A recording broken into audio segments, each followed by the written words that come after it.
Okay, here we go. Belgian beer primer today. Yep, by request from you lovely viewers. I will discuss Belgian beers today. I'll tell you what I know. I know a lot, and I also don't know a lot. So it's going to be really hard because I feel like I'm going to skip around a lot. So try to follow as best you can, and also understand that this isn't maybe a beer aficionado's point of view. Like somebody else would say, "Oh, you don't know this, or you don't know that, or you didn't talk about this, or you didn't talk about how they were made." Well, I know bits and pieces, so I'll tell you what I know, which is not insubstantial. All right. I won't go into the history of how I got into Belgian beers today, except that I got on the craft beer train about 20 years ago, probably just about as it was picking up in the States. And we have the good fortune of a couple novelty stores in the Buffalo area that carry quite a few of the international beers. Belgian beers and German beers are kind of like, and Japanese beers to a certain extent, kind of exist in a similar turf in that a lot of them, the way they're brewed, they use yeast in the brewing that is unfiltered. So I don't know if this will show. Let's see. Can you see how this beer is actually kind of cloudy? This is a blonde beer. I know the bottle is dark, but this beer is actually a little cloudy, and that is because the yeast in it is unfiltered. So this is KO. See the boxing glove? KO Blonde Ale. Okay, so this is a very kind of expensive, high-end Belgian beer that you can get in the large bottles, almost like wine bottles. I believe it is it's about 23 ounces, but that might be, how many milliliters is that? See, I'm getting distracted already. Anyway, this is about 2 beers, okay? But KO is a blonde ale at about 10% alcohol. It's not a great example to start with because it's hard to find. Mentioning that it's 10% alcohol, this thing will knock your block off. But it's just so delicious you don't even notice. The one thing I have learned about Belgian beers is that they vary greatly in strength. The average American beer or average beer in general is about 5% alcohol by volume. Belgian beers can start at 5, but they can easily get to 6, 7, 8, 9, 10%, and I've even seen them up to 12%. And then there's another style, I think, that might start somewhere around 15% or 16% that is port wine, which I don't really understand what that is.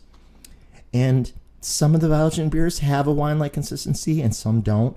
They're all over the place. That's why I can't quite tell you everything you might want to know, but I'll tell you as much as I can tell you, which I've already said. All right, let's start with some background. These beers are all what are called Trappist Belgian beers. And what makes them Trappist beers is that they are actually brewed by monks in monasteries. They have their own trade association, and the Trappist brand you have to apply to become a member of their Trappist association. And unless your brewery is staffed by monks, you cannot be a part of their trade association. Now, the trade association seems to have grown because when I looked on the Wikipedia page a few minutes ago, it says there are now 14 Trappist breweries in the world. But when I started investigating these beers maybe 10 years ago, there were 8 or 9. And according to this graphic here that I was just holding up, let me read it to you here. Trappist beer is brewed by Trappist monks, 14 monasteries, 6 in Belgium, right, 2 in the Netherlands, and 1 each in Austria, Italy, England, France, Spain, and the United States. Currently produce Trappist beer as members of the International Trappist Association. Okay, the ITA. And like Austria, Italy, England, France, and Spain, and the United States are all new. And it actually says it on this chart because if you can believe it, this beer, which is called Trappist Rochefort, is was originally brewed in 1595. 1595. Isn't that crazy? But then the American one, which I only just learned about and I've never had, which is called Spencer, that was established in 2013, so it's much newer. Okay. So as I mentioned, these are the main ones, and I'm going to discuss some of these more in depth in a minute. But I just wanted to just show you the overall graphic. So this one, Chamele, is a very famous Belgian beer that is not too difficult to find. Lechoof, I believe, is made in the Netherlands in different alcohol contents and styles. Orval is a really good one. Roquefort is really good. Westmalle is one I've had, and this one is called Wes Vlederen, and Wes Vlederen is an area in Belgium, and the reason it's unmarked is because you cannot buy this beer anywhere but in Belgium. You order it by the case, and it comes in 3 strengths, I believe varying between 7 and maybe 11% or so, and you have to drive to their pickup area and buy it by the case. When I was completing my tour of the original 8 Trappist breweries, and by tour I mean buying them locally in Buffalo, not going to Belgium, but buying them locally as imports, I decided ultimately that I was going to pay extra money just to try this one because it was the only one of the original 8 I hadn't tried. And I enjoyed it very much, but it tasted very much like this one. So now I don't feel like I was missing out. Okay, so now that you know about the Trappist breweries, let me also say that there are ones that are not Trappist but look like Trappist. Here's one of them, St. Bernardist. St. Bernardist is brewed in Belgium, and it's really good, but it is just not officially a Trappist monastery beer. Okay. Here's another one. Delirium Tremens is also brewed in Belgium, but is not a Trappist association beer. Okay.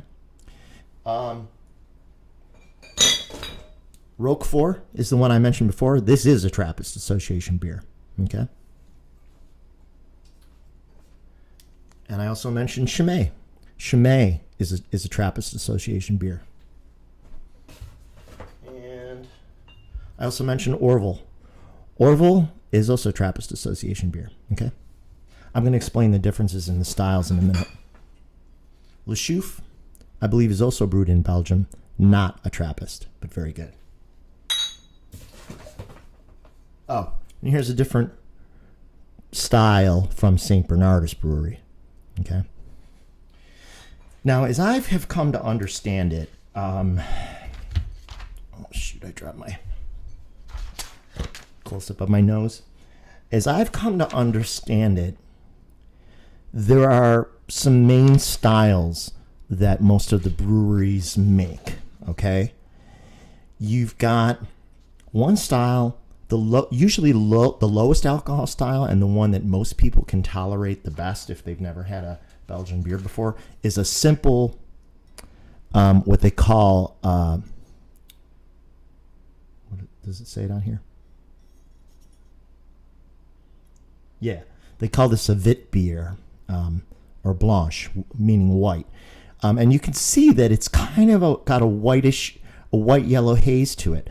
This is a very light Belgian ale. It looks like it's spelled it looks like it's pronounced Hoegaarden, but it's actually pronounced Hoegaarden. But of course, everybody in Buffalo asks for Hoegaarden because we're Americans and we can't be bothered to say it the way the Belgians actually say it, which is Hoegaarden. Okay? This is only 5% alcohol. So this is a really good intro beer if you want to try a light, sort of white, blondish style ale. Okay? 5%. Non-Trappist, but made in Belgium. Also, mass-produced, easier to find than some of the other ones, like the Trappist ones. The Trappist ones can be hard to find, and they're more expensive. Okay. Okay, so that was a 5%er.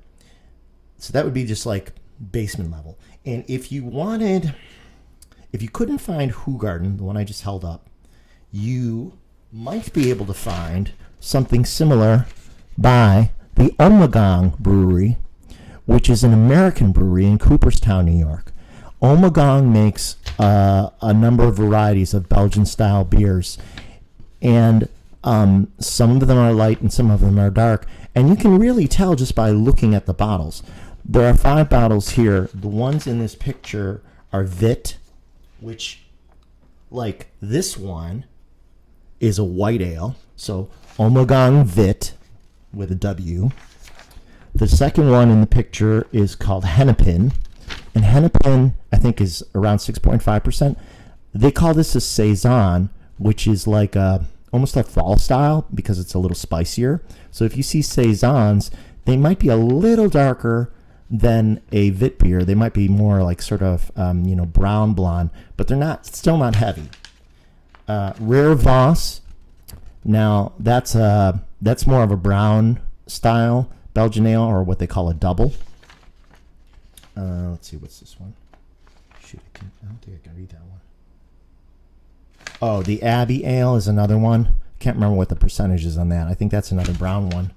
And then Three Philosophers is the last one here. This one will knock your block off. It's 10% alcohol. And another thing I've learned about the Belgians is that now again, American brewery doing a Belgian style, Omagong Brewery.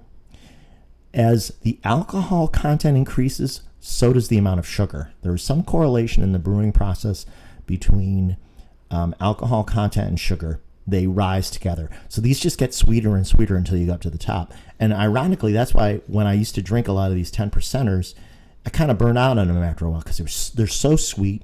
You really wouldn't want to have more than one, and you can barely take it anyway because it's so strong. So if you can't find Hoegaarden, you can go for Omagong in Cooperstown. Now, you could also try Unibrow. That's a brewery in Quebec. And they import their beers to America, and it's the same thing. They've got a variety of styles that go up in alcohol percentage from about 5% to about 10%. Usually what happens is 5% is going to be like the white style ales or the blonde style ales. Then usually what they call doubles are around 6 or 7%. What they call triples are around 7 or 8%.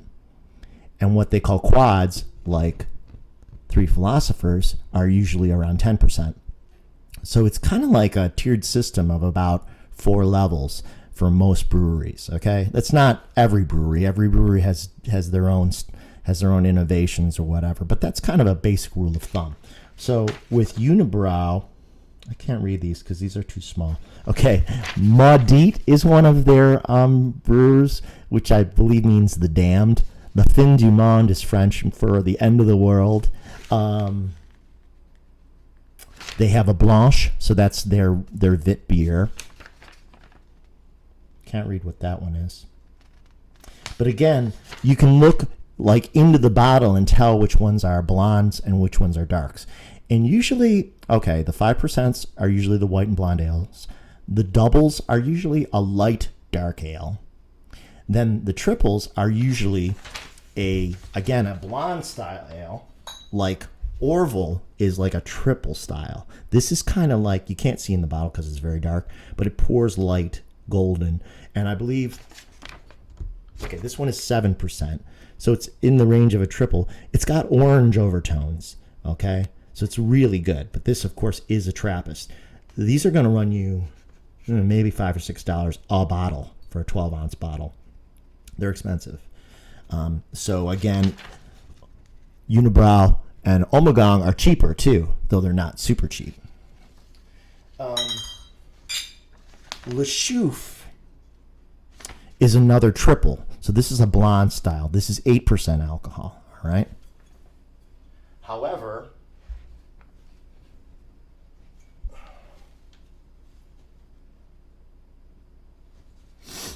Trappist Roquefort, which they call their number 8, this is it's either more of a double style or a quad style. The thing is, though, they have, I think, a 10.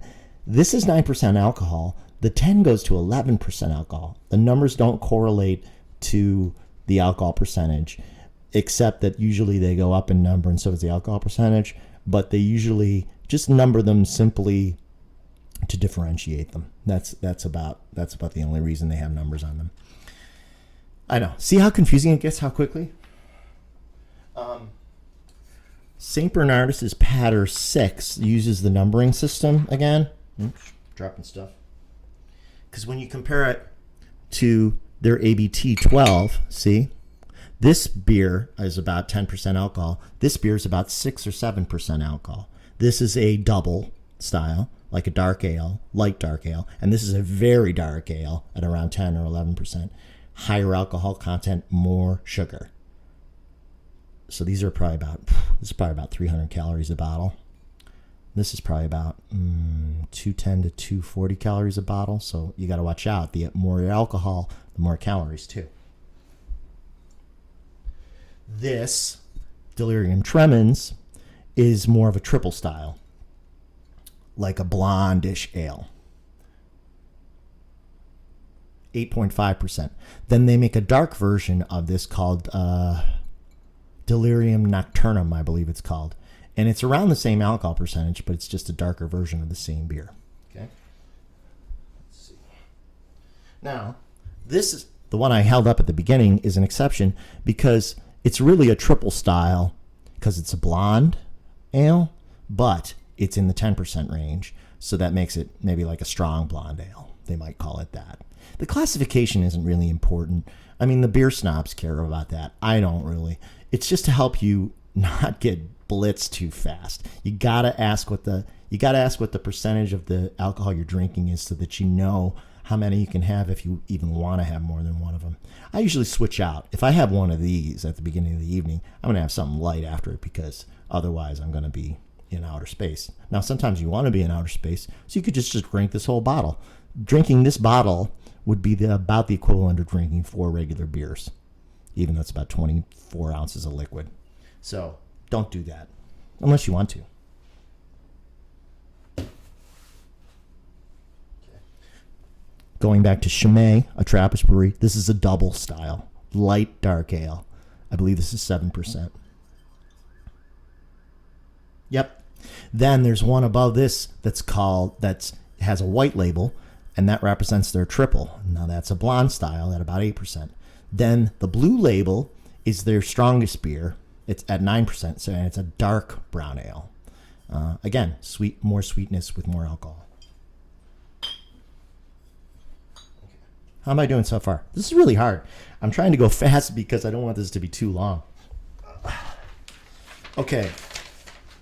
So, going back to the original Trappist beers, Acco, I don't even know if that's how you say it, Acco. I had that once. I thought it was okay. It says here that they were decertified from the Trappist Association recently because they no longer have any living monks at their monastery to brew it. Isn't that crazy? Chamele, this is the Chamele Blue. So, remember, I just showed you the Chamele Red. This is the 7%. The blue is the 9%, the dark brown. That one, Gregorius. That's an Austrian beer. Never had it. 2012, newer beer. Lechoof, like I said, that is made in the Netherlands. Originates in 1884. And as you can see on here, it says Lechoof Quadruple. So that is the quad style. That's the equivalent of like a 10%er, similar to this one. Okay? So again, the fourth level, the highest level. Orville, again, is like a blonde style ale, like a triple style in the 8-9% range. This one is the American one, which I've never even seen, but I've never looked for because I didn't know it existed. It says 2013. So I'll have to try this. That looks in the picture like a blonde ale to me. Okay. Trappist Rochefort. Oh, here's the 10. Remember how I just showed you Trappist Rochefort 8 at 9%. In the picture, they're showing the 10%, which I believe is their highest beer, their highest level, and I think that is 11% alcohol. It will knock your head off. This one I don't know either. The Fontaine It says this one is Trappist and brewed in Italy. Never tried it. Westmalle has only 2 styles. They have a dark and they have a light. So you can tell that this is the dark from the picture. Wes Vlederen is the one I explained that you can only get at the pickup of the brewery. And it's funny when you look it up online. It's just like a shack. It's not. I don't mean a shack like a wooden shack, but I mean it's just like a. It looks like a metal pole barn. Nothing fancy about it at all. It's just where they ship their stuff, and they don't make that much beer in a year. Whereas Chamele is almost like a corporation. Like I don't know how they're organized, but Chamele you can get almost like everywhere in Europe. Wes Vlederen is much more limited supply. And then the one on the end is called Zundert, which is it says is the Netherlands for 2014, but Netherlands 2014, but I've never had that one either, and I'm not familiar. Now, just for fun, this one on the end is called Coconut, and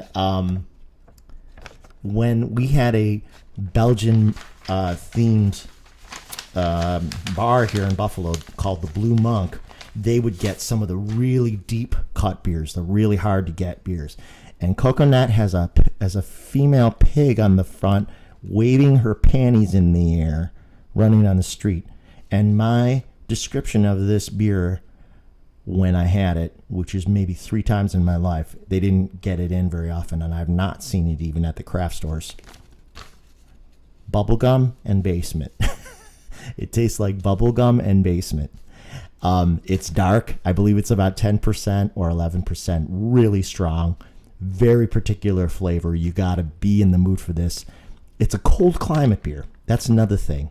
People in the cold climates, you can enjoy these darker ales in winter because it's almost like bunkering down. And I think that's why people like Guinness here. Because it's a stout, it's a winter beer. Whereas you want to drink the lighter beers in summer, or if you live in a more temperate place.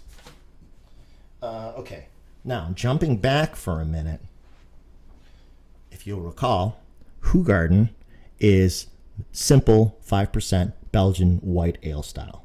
Now, people who want to start with the lighter styles, if you want an American equivalent of this, you could try a beer called UFO Hefeweiss. UFO Hefeweiss. Or you've probably heard of Blue Moon. Blue Moon is a cheap, mass-produced knockoff of this style made by, I think, Molson, maybe, or possibly even Miller. But it's not half bad. Blue Moon's okay. And then the inferior version of Blue Moon in a sort of light Belgian style is Shock Top, which I don't think is very good, and I would just skip that entirely because you can definitely find Blue Moon. So those would be your sort of American equivalents if you want to start cheap. But the problem is they don't taste like the real thing. So if you really want to have the Belgian experience, you want to probably go with one of the Trappists or one of the other ones I referenced. I'm just going to look through my list here. I had written down some other ones that I really liked over the years, and let me see if any of them are worth mentioning. Let's see. There's a beer called Leffe Blonde, Leffe Blonde, which is a Belgian blonde style, kind of like a triple style, very good. I wrote down some of the different Unibrow beers. Again, these are the Unibrow beers from Montreal. They have one. Le Fin du Monde is a Canadian triple, 9% alcohol, so it's blonde. Trois Pistoles, which is 3 guns, is 9%. It's like a dark heavy ale. Maudite is a dark ale, 8%. Don de Dieu is a blonde at 9%. Blanche de Chamele, so like a white ale, is 5%. They have one called Terrible, which is 10.5%. And let's see. When I showed you Delirium Tremens, the blonde ale, this is 8.5. Their dark one is also 8.5. So some of the breweries don't follow the single, double, triple, quad formula. That's why it's hard to tell you about these things because there's so many variations. Let's see. I wrote that Orville is kind of fruity and carbonated. Some are more carbonated than others. You'll notice that some have more of a champagne-y consistency, especially the blonde ales, depending on their carbonation. Let's see, what else is on here? Look for Chamele. Just to go through some of the Omagongs, if you want to try any of the Omagongs, here's a quick primer on the Omagongs, the ones that are made in Cooperstown. See them here again? These ones? I'm going to go through the different styles. The Vit is the white ale, that's 5%. Rare Voss is spicy at 6.5%. Hennepin is, I think, also a kind of spicy ale. That's 7.7% alcohol. Their triple is called the Omagong Abbey Ale, 8.5%. And like I mentioned, Three Philosophers is their quadruple, and that is 10%. They also have a chocolate indulgence and some other specialty styles. All right. I think I covered most of what I wanted to cover. Oh, almost all. Okay, I mentioned that the Germans and the Japanese also do the brewing style where they leave yeast in the bottle. Now, not all German beers and not all Japanese beers, but in particular, the Japanese seem to have experimented with the Belgian style. And there's even a place in Buffalo called Sato, S-A-T-O, which is a Japanese restaurant, and they brew their own beers there in a Japanese style that even is brewed with red rice and and other rices too. And not all of them are with rice, but they definitely keep the yeast in. So here is a Japanese style, Belgian style. This brewery with the owl is called Hitachino Nest. And this particular beer is their red rice ale. And it is red. And it's delicious. It's 7% alcohol. So I'm not sure if that would actually make it gluten-free, but I think it does. They also make, same brewery, Hitachino Nest, makes a ginger brew that is alcoholic, and this is 8% alcohol. Delicious. So good. What I didn't bring out were any German beers that are kind of in that same style, but off the top of my head, if you wanted to try the German sort of equivalent of like Kuhgarten, there's one called Franziskaner, which is very easily found, Franziskaner. And funny enough, it has a little monk on it too, even though it's not a Trappist and it's German made. That's like a mass-produced one that's relatively easy to find in a lot of places, Franziskaner. But my favorite German sort of wheat style is a beer called Aventinus, Aventinus. And I have one in the fridge that I didn't bring out. And that's about 8% alcohol. And it's funny because it's a dark ale in color, but it doesn't taste as heavy or as sort of sugary as some of the Belgians. And that might be why I like it, because sometimes in summer I can drink Aventinus, even though it's technically a brown ale, but it tastes a little lighter.